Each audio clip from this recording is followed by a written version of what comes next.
Hashtag the last signature. I should have known something was wrong when my daughter-in-law smiled at me with her perfect white teeth, the same smile she'd worn at Margaret's funeral 3 months earlier. But there I was, sitting in the back seat of their Mercedes, watching the city lights blur past as we drove to what she called a lovely family dinner. Don't forget to subscribe to the channel and comment where you're watching from. You'll want to hear how this story ends. It all started so simply, really.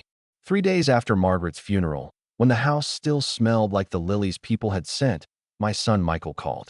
We hadn't spoken in 2 years, not since that argument about money when he'd asked for another loan for his real estate ventures.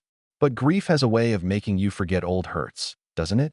When he said he wanted to reconnect, to help me through this difficult time, my heart nearly broke with relief. Maybe losing Margaret would bring something good after all. Maybe it would bring my son back to me. The phone buzzed in my coat pocket as we pulled up to Romano's, the kind of restaurant where they put cloth napkins on your lap and the menu doesn't have prices. I fumbled for it with my arthritic fingers while Michael helped me out of the car. The text was from a number I didn't recognize. Don't drink anything tonight. Trust no one. A friend. I stared at the screen, confused. Who would send such a thing?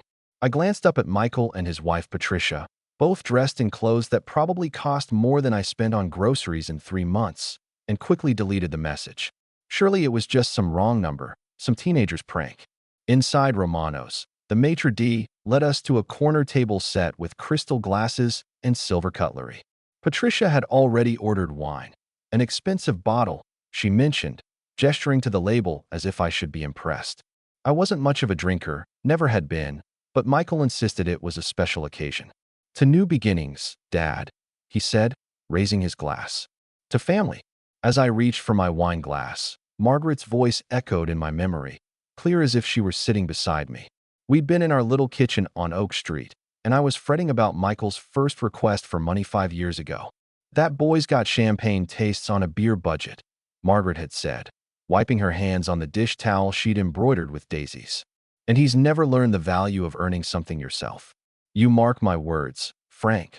When we're gone, he'll come circling like a vulture.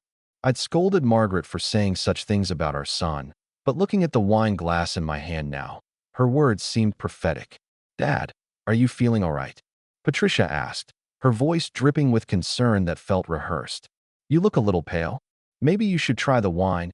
It might help you relax. I set the glass down without tasting it. I'm fine, dear. Just thinking about Margaret, I said. She would have loved this place. Patricia's smile flickered for just a moment, like a candle in a draft. Of course, you must miss her terribly, which is exactly why Michael and I think it's time to discuss your future, Frank. We're worried about you, living alone in that big house. What if something happens? What if you fall? What if you forget to turn off the stove? The waiter appeared with our appetizers, something with truffle oil that cost more than I usually spent on dinner for a week. As he set the plates down, Patricia leaned forward, her diamond bracelet catching the candlelight. We've been thinking, Dad, that maybe it's time for you to consider moving somewhere more appropriate. Somewhere with people who can take care of you. My phone buzzed again. Another text from the same unknown number. They drugged the wine. Don't sign anything. Papers in his briefcase. I nearly dropped the phone. Who was sending these messages? I looked around the restaurant, searching for someone watching our table, but saw only other diners enjoying their meals. What's wrong, Dad? Michael asked, noticing my distraction. You seem nervous. Just junk mail, I said, slipping the phone back into my jacket pocket. But my eyes fell on the leather briefcase beside Michael's chair, the one I'd seen him carrying but hadn't thought to question. Why would someone bring a briefcase to a family dinner? Patricia continued her rehearsed speech about assisted living communities and the dangers of aging alone, while Michael nodded along sympathetically. They'd clearly practiced this conversation. As she talked, I found myself studying their faces. When had Michael developed those lines around his eyes? When had Patricia's smile become so calculating? They looked older, more desperate than I remembered. Success, it seemed, was wearing thin on them. The Willowbrook Manor is lovely, Patricia was saying, pulling out a glossy brochure from her purse. Private rooms, 3 meals a day, activities, and the best part is, we could handle all the financial arrangements for you. Transfer your assets to our management so you never have to worry about bills or investments again. There it was. The real reason for this dinner, This sudden reconciliation. My phone buzzed a third time. Housekeeper at their home. Saw the papers. Power of attorney. They need your signature tonight. Get up and leave now. My heart started racing. Housekeeper? Someone in their home was trying to warn me? I thought about Maria, the quiet woman who cleaned their house. She'd always been kind to me during the brief times I'd visited, though Patricia treated her like furniture. Could it be her sending these messages? I need to use the men's room, I said, standing up too quickly. The room spun slightly, and Michael immediately reached out to steady me. See, Dad? This is exactly what we're talking about. You're not steady on your feet anymore. Here, let me help you. I'm fine, I said firmly, pulling away from his grasp. In the men's room, I splashed cold water on my face and tried to think clearly. Margaret always said I had good instincts. Trust your gut, Frank, she'd say when I worried about a customer at the garage or sensed something wasn't right with an engine. My gut was screaming now. I pulled out my phone and stared at the mysterious messages. If it was Maria, why would she risk her job to warn me? What had she seen in their house that frightened her enough to reach out? When I returned to the table, Michael and Patricia were whispering urgently, but they stopped the moment they saw me.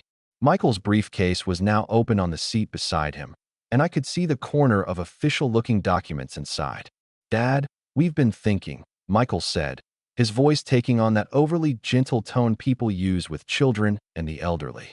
Why don't we take care of some paperwork tonight? Just some simple forms to make sure your affairs are in order.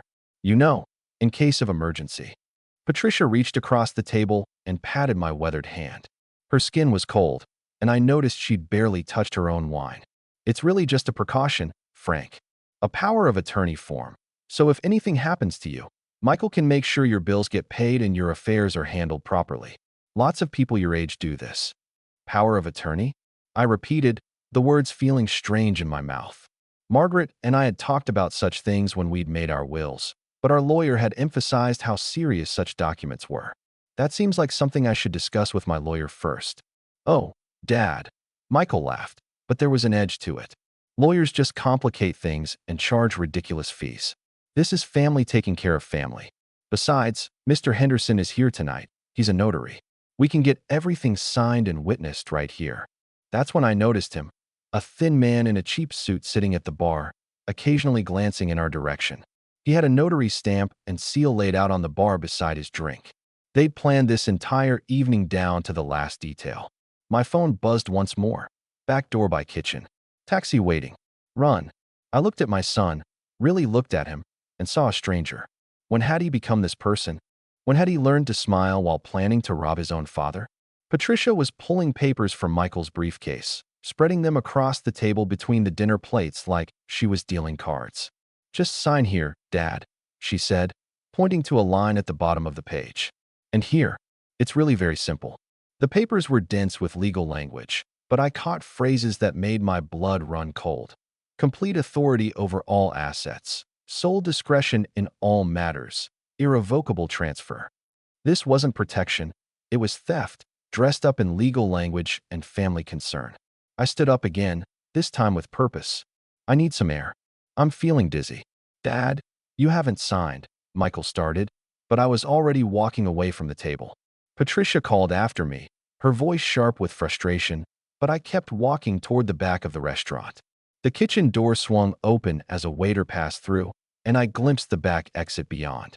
Just as the text had promised, there was a taxi idling in the alley. Behind me, I could hear Michael's voice rising, Patricia's heels clicking on the floor as they followed. But I was already through the kitchen, past the surprised cooks, and out into the cool night air.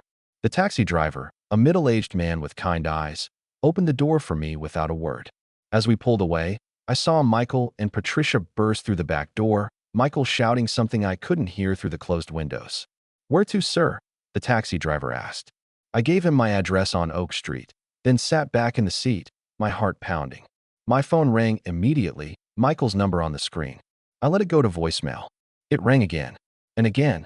Finally, I answered. "Dad, what the hell was that? You scared us half to death." "Patricia is crying. She's so upset. We were just trying to help you." "Help me what, Michael? Sign away everything your mother and I worked for." "It's not like that. You're not thinking clearly. This is exactly what we were worried about. You're confused, paranoid. You need help. Dad, you need us to take care of you. I hung up and turned off the phone.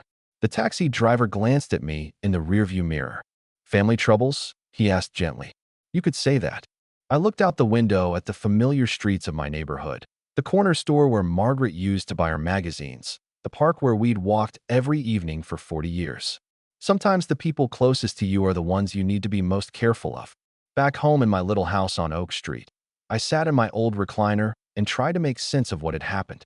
The house felt different now, not just empty because Margaret was gone, but vulnerable somehow. I got up and checked all the locks, drew all the curtains. My phone, when I turned it back on, showed 17 missed calls from Michael and 5 voicemails I didn't want to listen to. But there was also another text from my mysterious guardian angel. You did the right thing. Tomorrow, call attorney James Morrison. He knows what happened. He will help you. Be careful. They will not give up easily. I looked up attorney Morrison online and found his office number. Even though it was nearly midnight, I left a voicemail explaining that I needed help with family legal matters and would call first thing in the morning. Then I sat in the kitchen where Margaret and I had shared so many conversations, where we'd planned our future and worried about our son. I picked up the photo of Margaret that sat on the windowsill, the one from our 30th anniversary, both of us laughing at something I couldn't remember now. Her eyes, even in the photograph, seemed to be saying, "I told you so," without any satisfaction in it. The next morning brought more phone calls from Michael and Patricia, each message more urgent than the last. They were worried sick. They just wanted to help. They didn't understand why I was being so stubborn.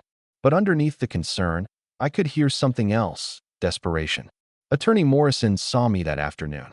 He was an older man, probably closer to my age than Michael's, with gray hair and steady hands that reminded me of my own father's. His office was nothing fancy, just books and papers and the kind of comfortable furniture that said he cared more about helping people than impressing them.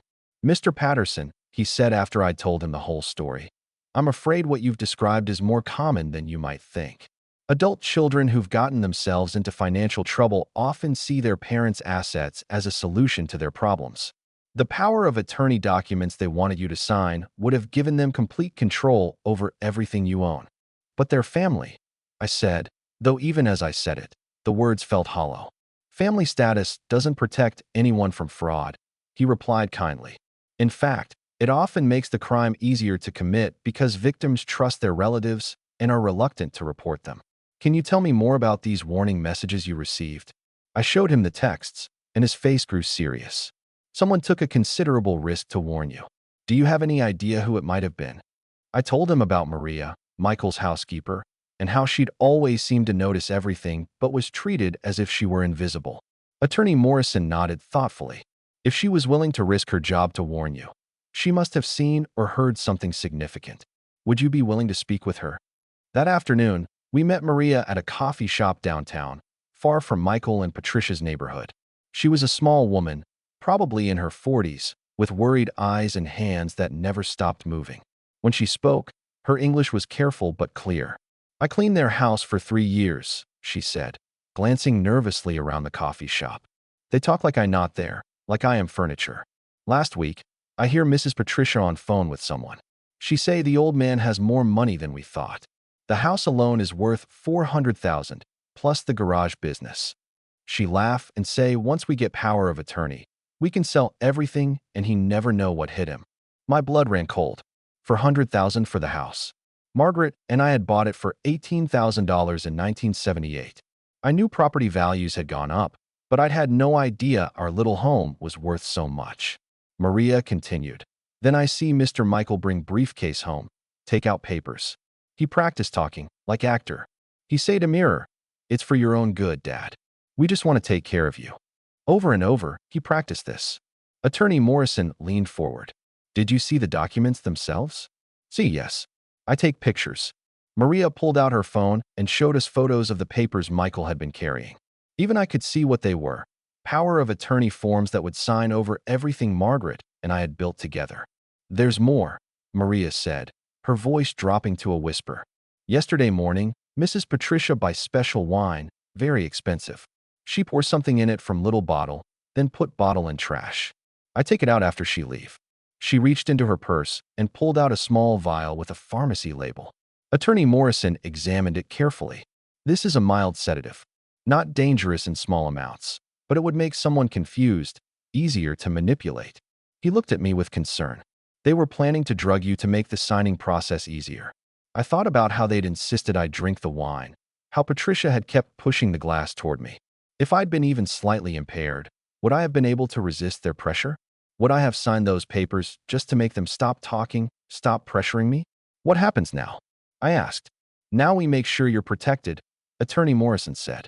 We'll document everything, including Maria's testimony and the evidence of their attempted fraud. We'll also set up proper legal protections for your assets, a legitimate will and healthcare directive, handled through proper channels. Maria reached across the table and touched my weathered hand. I am sorry about your wife, she said. I see her picture in their house sometimes when I dust. She looked like a kind woman. She was, I said, surprised by the tears that suddenly blurred my vision. She would have been so angry about all this. But she would have been grateful to you for helping me. Over the next few days, Attorney Morrison helped me understand exactly what Michael and Patricia had been planning. They'd run up enormous debts on their house, their cars, their lifestyle. Patricia's boutique was failing, and Michael's real estate investments had gone sour. They needed money fast, and my assets, modest as they seemed to me, represented salvation to them. The phone calls continued, sometimes pleading, sometimes angry. Patricia left a voicemail saying I was breaking the family apart, and that they'd done nothing but try to help. Michael's messages grew more desperate, talking about how much they loved me and how worried they were about my mental state. But I wasn't confused anymore. For the first time since Margaret's death, my mind felt clear and sharp. I was angry, angrier than I'd been in years. Not just at Michael and Patricia, but at myself for nearly falling for their manipulation, for being so desperate for family connection that I'd almost signed away everything Margaret and I had worked for. A week later, Attorney Morrison called with news. Mr. Patterson, I think you should know that your son and daughter-in-law have hired their own attorney. They're claiming you're suffering from dementia and are being manipulated by outside influences, meaning me and possibly Maria. They're planning to petition the court for guardianship. I felt like I'd been punched in the stomach. They're going to try to have me declared incompetent. It's a common tactic when financial fraud fails. But don't worry, we have evidence of their attempted fraud, including the drugged wine and the premeditated nature of their scheme. Maria's testimony will be crucial. That evening, as I sat in my kitchen looking through photo albums, I came across pictures from Michael's wedding 15 years ago. There he was, smiling and handsome in his tuxedo, with Patricia radiant in her designer dress. Margaret and I stood beside them, so proud, so happy to be gaining a daughter-in-law. We'd paid for half the wedding, even though it strained our budget. I remembered Patricia's words that day. I'm so lucky to be joining such a loving family. Had she been planning even then to take advantage of that love? Or had the greed come later, growing slowly like a cancer until it consumed whatever genuine feeling she might have had? My phone rang, interrupting my memories. It was Maria, calling from what sounded like a bus station. Mr. Patterson, I have to tell you something. They fire me today. Mrs. Patricia, she say I steal something, but it not true. I think they know I help you. I am scared they try to say bad things about me. Maria, where are you? Do you need help? I have sister in Phoenix. I go there for now. But I want you to know, I will come back to help you if you need me. What they try to do, it not right. Your wife, she seemed like good woman from pictures. She would want me to help you. After Maria hung up, I sat in the quiet house and felt the weight of loneliness pressing down on me. Margaret's presence had always filled this space, her voice calling from the garden where she tended her roses, her laughter at some story on the radio, her gentle breathing beside me in bed. Now there was just silence and the ticking of the mantel clock she'd inherited from her father. But gradually, I became aware of other sounds. The wind chimes on the back porch that Margaret had hung for me, the neighbor's dog barking, the distant sound of children playing. Life continuing, as it always does. And I realized that I wasn't really alone. Maria had risked her job to help me. Attorney Morrison was fighting for me. Even the taxi driver that night had been kind. The court hearing was scheduled for 3 weeks later. Michael and Patricia's lawyer was expensive and polished. The kind of man who wore $1,000 suits and spoke in measured tones about the tragic decline of aging minds and the burden of caring for elderly parents. He painted them as devoted children, sacrificing their own comfort to help a father who could no longer care for himself. But Attorney Morrison was ready. He presented the evidence systematically, the photographs of the power of attorney documents, the sedative vial, Maria's testimony via video call from Phoenix. He showed the judge the timeline of events, the premeditated nature of the scheme, the desperate financial situation that had motivated it. When Michael took the stand, he looked older, more worn than I remembered. His expensive clothes couldn't hide the defeat in his shoulders, the shadows under his eyes. When asked about the drugged wine, he claimed it was Patricia's idea, that he'd just gone along with it because he was worried about my mental state. Patricia, when her turn came, tried to maintain her composure, but I could see the cracks in her facade. When Attorney Morrison questioned her about her boutique's financial troubles, about the mortgage payments they'd missed, about the credit card debts, her perfect smile finally crumbled. "We weren't trying to steal from him," she said, tears streaming down her face. "We were just trying to help. He's all alone in that house, and he's getting older. We thought if we could manage his money, we could make sure he was taken care of. By selling his house and business without his knowledge." Attorney Morrison asked quietly. "We weren't going to sell everything. Just enough to get back on our feet, so we could help him properly." The judge, an elderly woman with sharp eyes and gray hair, listened to everything with the patience of someone who'd seen every variation of human greed and family betrayal. When the testimony was finished, she spoke directly to Michael and Patricia. "I've been hearing cases like this for 20 years, she said, "and the pattern is always the same. Adult children who've made poor financial decisions convince themselves that their parents' assets are their inheritance anyway. So what's the harm in taking it a little early? But theft is theft, regardless of family relationships." She turned to me. "Mr. Patterson, based on the evidence presented and my own observations of your testimony, I find no indication whatsoever that you suffer from any cognitive impairment. The petition for guardianship is denied." Then she looked back at Michael and Patricia. "However, I am referring this case to the District Attorney's Office for investigation of attempted fraud. You may want to consult with your attorney about possible criminal charges." As we left the courthouse, Michael caught up with me in the parking lot.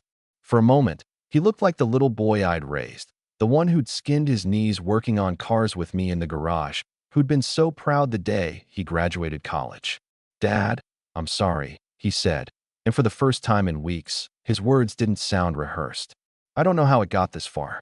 I don't know when we became these people." I looked at him, this stranger who shared my eyes and Margaret's stubborn chin. "You became these people when you decided that what we built was more important than who we were," I said. "Your mother and I, we made mistakes raising you. We gave you too much, too easily. We never taught you the difference between wanting something and deserving it." Patricia was waiting by their car, her face a mask of rage and humiliation. She didn't look in my direction, but I could feel her hatred radiating across the parking lot.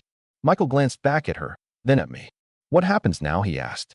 "Now you face the consequences," I said. "And maybe, someday, you learn from them."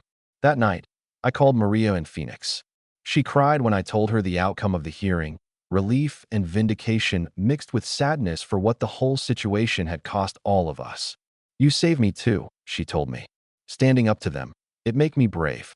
I find new job here. Better job. Family who treat me with respect." "Thank you," I said, "for everything." Margaret would have wanted to thank you herself. She said simply. "Good people, they know when others do right thing." 2 months later, I was working in my garage, the same one where I'd taught Michael to change oil and check spark plugs, when I heard a car pull into the driveway. I looked up to see Attorney Morrison getting out of his sedan, carrying a manila folder. "Good news or bad news?" I called, wiping grease from my hands with an old rag. "Good news," he replied, smiling.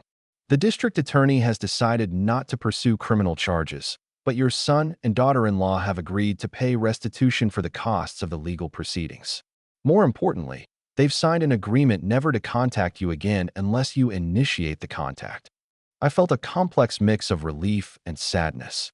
So it's really over. The legal part is over. The emotional part, well, that's up to you. We sat on my back porch, drinking iced tea and watching the neighbors' children play in their yard. The sound of their laughter reminded me of Michael at that age, when the world was simple and a scraped knee was the worst thing that could happen to him. Do you think he'll change? I asked Attorney Morrison. Do you think this will teach him anything? Some people learn from consequences, he said. Others just get better at avoiding them. Time will tell which kind your son is. As autumn turned to winter, I settled into a routine that was both familiar and entirely new. I still missed Margaret every day, still reached for the phone to call her with news, or caught myself buying her favorite tea at the store. But I was learning to be alone without being lonely. I started volunteering at the senior center, helping other elderly people understand their legal rights and recognize the signs of financial abuse.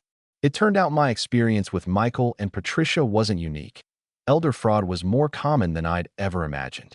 I became something of a local expert on the subject, speaking at community centers and churches about how to protect yourself and your assets. Maria and I stayed in touch through phone calls and emails. She sent pictures of her new life in Phoenix, the family she worked for who included her in holiday dinners, the night classes she was taking to improve her English, the small apartment she was saving to buy. In her messages, I heard the voice of someone who'd found her strength by helping someone else find theirs. 1 year later, on the anniversary of Margaret's death, I was sitting in our kitchen with a cup of coffee and her photograph when the doorbell rang. Through the peephole, I saw a young woman I didn't recognize, well-dressed but nervous, clutching a small wrapped package. I opened the door cautiously. Can I help you? Mr. Patterson? My name is Jennifer Morrison. I'm Jim Morrison's daughter. Your attorney. He told me about your case, and I wanted to thank you. I invited her in, curious about this unexpected visit. She sat in my living room, looking around at the simple furniture and family photographs with something like wonder. My father has been practicing elder law for 30 years, she said. But your case really affected him. The way you stood up to your own family, the way you fought back even when you were grieving and vulnerable. It reminded him why he became a lawyer in the first place. She handed me the wrapped package. He wanted to give you this, but he was too embarrassed. He said you'd inspired him. Inside was a leather-bound journal with my name embossed on the cover. On the first page, Attorney Morrison had written, "For Frank Patterson," who reminded an old lawyer that courage comes in many forms, and that family is defined by love and respect, not blood and genetics. Jennifer smiled at my expression. He also wanted you to know that he's compiled a guidebook based on your experience. Warning signs of elder fraud, steps to protect yourself, resources for victims. He's distributing it free to senior centers across the state. Your story is helping protect other people. After she left, I sat with the journal in my lap and thought about Margaret, about the life we'd built together and the legacy we'd left. Not just the house or the garage or the modest savings account, but something more valuable. The example of how to live with dignity, how to work hard for what you have, how to treat people with kindness and respect. Michael and Patricia had wanted to steal my money, but they'd also wanted to steal something more precious, my autonomy, my dignity, my right to make my own choices. In fighting back, I discovered strengths I didn't know I still had. I'd learned that being alone didn't have to mean being helpless, that family wasn't always defined by blood, and that sometimes the people who care about you most are the ones who barely know you at all. I opened the journal and began to write, starting with the night of that dinner at Romano's and the mysterious text messages that had saved me. If my story could help protect even one other person from what I'd been through, then perhaps Margaret's death, and everything that followed, would have some meaning beyond loss and betrayal. As I wrote, I could almost hear Margaret's voice encouraging me, the way she always had when I doubted myself. Tell them the truth, Frank, she seemed to say. Tell them that getting old doesn't mean getting stupid, and that family love shouldn't come with a price tag attached. The story took weeks to write, but when it was finished, I knew Margaret would have been proud. It wasn't just about the fraud or the legal battle. It was about resilience, about finding help in unexpected places, about the difference between being cared for and being taken care of. I gave copies to Attorney Morrison, who shared it with other lawyers and social workers. I read portions of it at my speaking engagements, watching faces in the audience nod in recognition or widen in alarm as people realized their own vulnerability. And sometimes, late at night when the house was quiet and I missed Margaret the most, I would read it myself and remember that even in our darkest moments, we're not as alone as we think we are. There are Marias in the world, people who will risk their own safety to help a stranger. There are Attorney Morrisons, who fight for justice even when the fees are small and the clients are old. There are taxi drivers who wait in dark alleys to help elderly men escape their own children's greed. If you like this story, please like this video, subscribe to the channel, and share your impressions in the comments. But more than that, I hope you'll remember that getting older is a privilege denied to many, and that wisdom and strength don't disappear just because your hair turns gray and your hands become unsteady. We all deserve to live our final years with dignity, surrounded by people who love us for who we are, not what we have. Trust your instincts. Protect yourself. And remember, the people who truly care about you will never pressure you to sign papers you don't understand or drink wine that tastes wrong. Real love doesn't come with a briefcase full of legal documents, and real family doesn't disappear when the inheritance is safely locked away. Margaret always said that the most important things in life can't be stolen, only given away freely. I'm grateful that I learned the difference before it was too late.